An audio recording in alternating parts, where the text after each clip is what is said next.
Peace and blessings. This is a Sire Mystic coming to you with another message to help you free your heart and soul.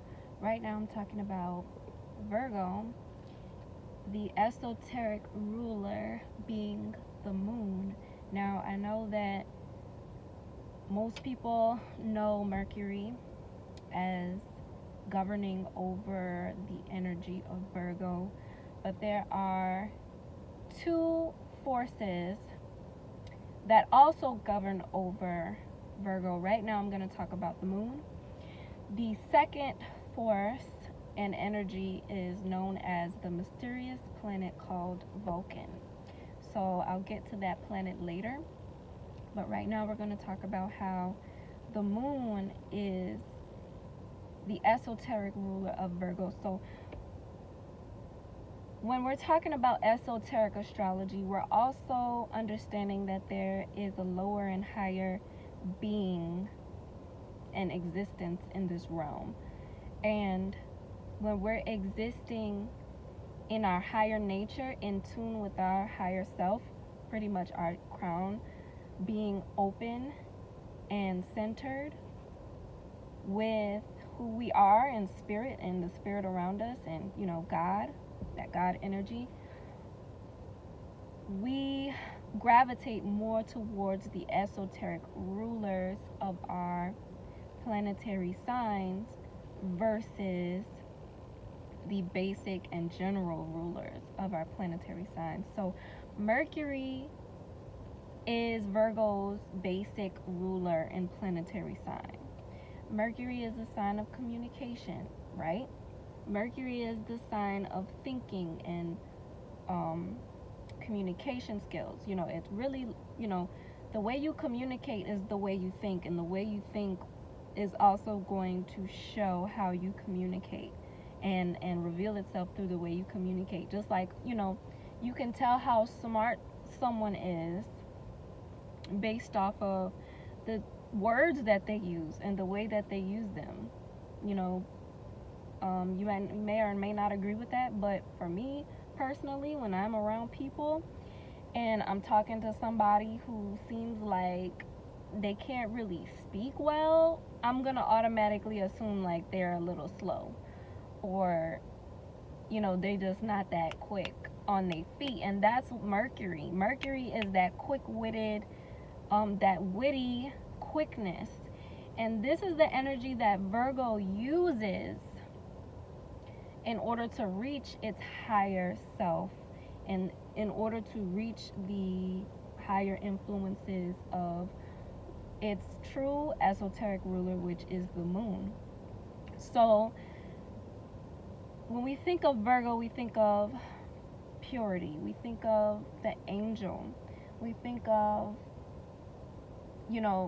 that person that notices everything, right? This is the mercurial energy of Virgo, noticing everything. And the earth in Virgo takes everything that Mercury notices and gives it a place. And this place is synonymous with it's like an intuitive place that Virgo will put this information in. An intuitive earthly place. So it has a lot to do with common sense.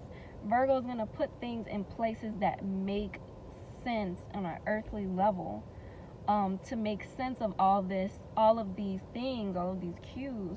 Really, it's just vibrations. Virgo is super, super sensitive to vibrations. And Mercury helps Virgo to pick all of these things up. But ultimately, what Virgo is going to end up doing with all of this information, unlike Gemini, they're going to create something. They're going to have a structure from everything that they just molded, in their mind. And this is like relative to wherever they are, whatever environment that they're in.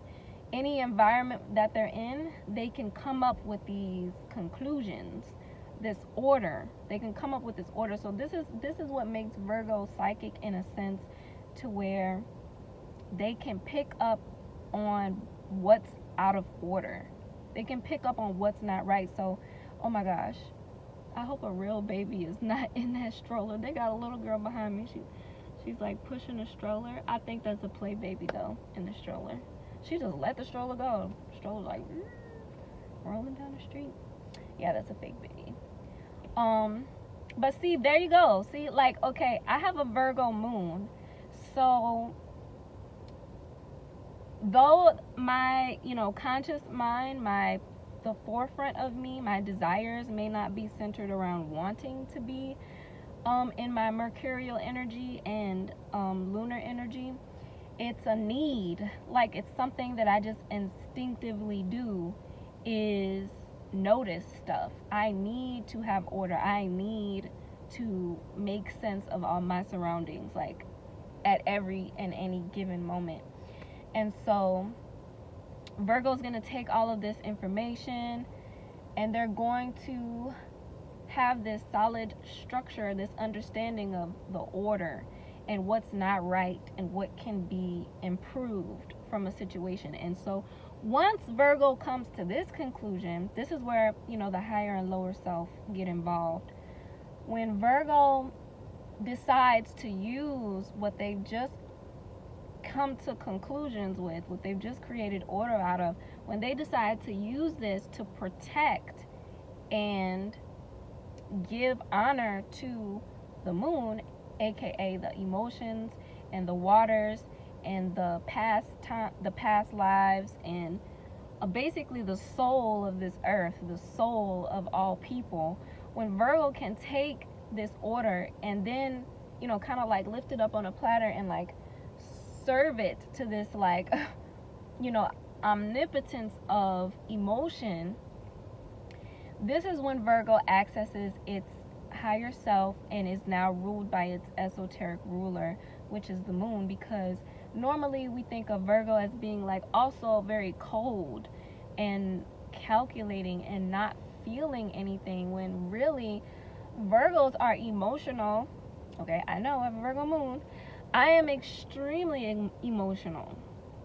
However, I'm not going to express it as freely as maybe a fire sign would, or like a fiery moon would. I'm not going to just feel like I need to express it immediately.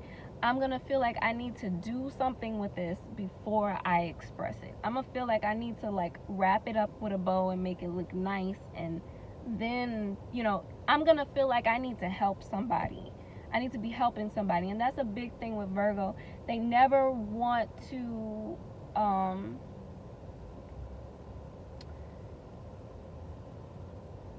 when they access their higher self, okay, because when Virgo's still in their lower self, they can be very emotionally selfish. They can be very emotionally selfish and have no real emotional IQ, so to speak. And they will think everything that they feel, everything that they, all the emotions they feel, they will always take it personally. And this is the lower self of Virgo. And so when Virgo accesses this esoteric ruler of the moon and comes into its higher being, Virgo now recognizes that these emotions mean something. There's actually a healing in a depth that comes from all of these vibrations I'm feeling. And I can take all of these vibrations and I can use them to basically help heal the world. To basically help heal the world. That's why Virgos are known as the ultimate healers, because they have the capacity to be so focused on serving in the area of the emotions, like so focused on serving in practical ways. Now this is what makes it like, it's practical ways, but it's all these practical ways are feeding and protecting this lunar energy. So when we think of Thoth, okay, Tahuti, when we think of this deity who also represents the energy of Virgo. This deity is also a deity that protects the moon. So this is like, when you think of Virgo and its esoteric ruler, know and see Virgo as the protector, the divine protector of the moon. When your womb, okay, it's a reflection of the womb, a woman's womb, a woman's uterus, vagina, whatever.